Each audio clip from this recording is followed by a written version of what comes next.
بسم اللہ الرحمن الرحیم۔ حضرت مولانا عبدالحق اعظمی سابق شیخ الحدیث دارالعلوم دیوبند۔ ایک مختصر تعارف۔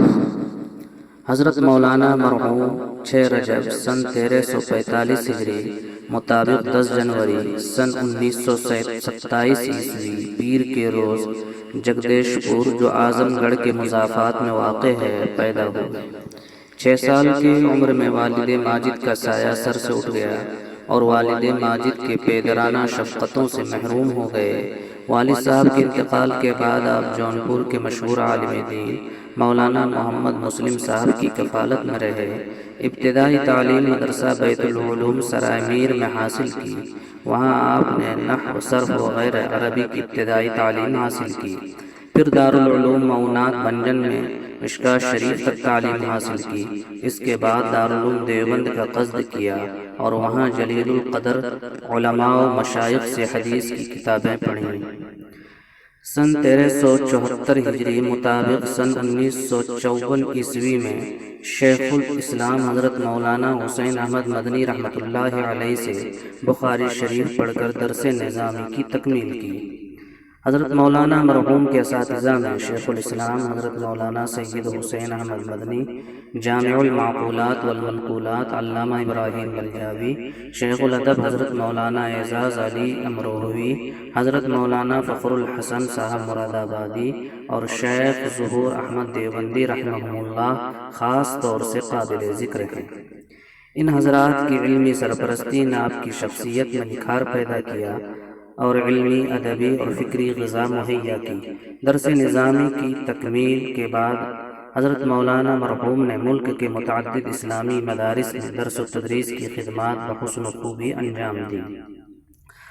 سن 1982 عیسوی میں دارالعلوم دیوبند میں قضیہ نامرضیہ پیش آنے کے بعد ارباب شورا کی نظر انتخاب آپ پر پڑی تو انتظامیہ کی دعوت پر لبیک کہتے ہوئے دیوبند چلے گئے اور 34 سال کے طویل عرصے تک ہزاروں تشنگان علوم دینیہ کو اپنے سرچشمہ فیض سے سیراب کرتے رہے اور دارالعلوم دیوبند کے بام و در کو خیر البشر کے عطر بیز دہن سے جھڑے ہوئے موتیوں سے جگمگاتے رہے۔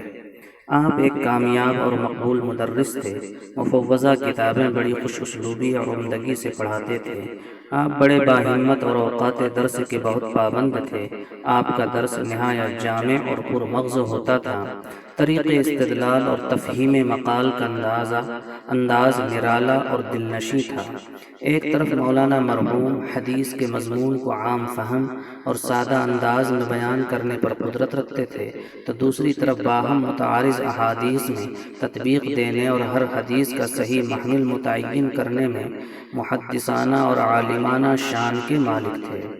حضرت مولانا مرحوم کا درس خشک اور بے کیف نہیں ہوتا تھا بلکہ دوران درس گاہے بگاہے مزاحیہ جملے اور ظرافت آمیز نکتے بھی بیان کرتے تھے۔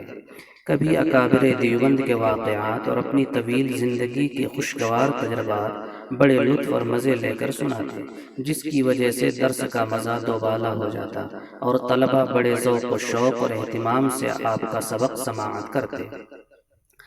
آپ ایک خوش بیان واعظ تھے۔ وعظ و نصیحت کی غرض سے آپ کو اصلاحی جلسوں میں ملک کے اطراف و اکناف سے مدعو کیا جاتا۔ آپ اپنی گوناگوں مصروفیات اور امراض کے ہجوم کے باوجود دعوتی اسفار فرماتے اور خلق خدا کو اپنے قیمتی نصائح سے مستفید فرماتے۔ آپ کے مواعظ و نصائح دل بے تاب اور شب بے خواب کا ترجمان ہوا کرتے تھے۔ حضرت مولانا مرحوم انتہائی منکسر المزاج، خوش اخلاق، ملنسار، حلیم و بردبار، ہمدرد و غمگسار، شب بیدار و عبادت گزار تھے۔ رہن سہن اور وضاقتہ میں اکابر کی یادگار اور اسلاف کا جیتا جاگتا نمونہ تھے۔ صلاح و تقویٰ کی وجہ سے عوام و خواص دونوں میں مقبول اور نہایت محبوب تھے۔ خلوص و للہیت کی وجہ سے قدر و عظمت کی نگاہ سے دیکھے جاتے تھے۔ علماء و طلباء کی بڑی عزت و توقیر فرمایا کرتے تھے اور بہتر مشوروں سے نوازا کرتے تھے۔ ہر ایک سے بشاشت اور انبساط سے ملا کرتے تھے۔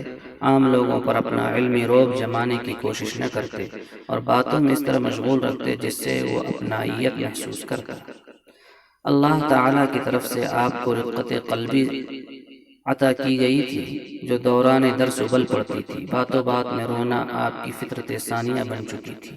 دعا وغیرہ میں تو اس کا خوب مشاہدہ تھا، ادھر دعا کے لیے ہاتھ اٹھاتے ادھر آواز بھرا جاتی اور اشکوں کا سیل رواں جاری ہو جاتا۔ خاص طور سے جب بخاری شریف کا آخری درس ہوتا تو ایسی رقت طاری ہو جایا کرتی کہ دھاڑے مار مار کر رونے لگتے، الہا و گریہ و زاری کرتے، اپنی کمزوری، عاجزی، بے بسی، بے کسی اور گناہوں اور خطاؤں کا اقرار و اعتراف کرتے۔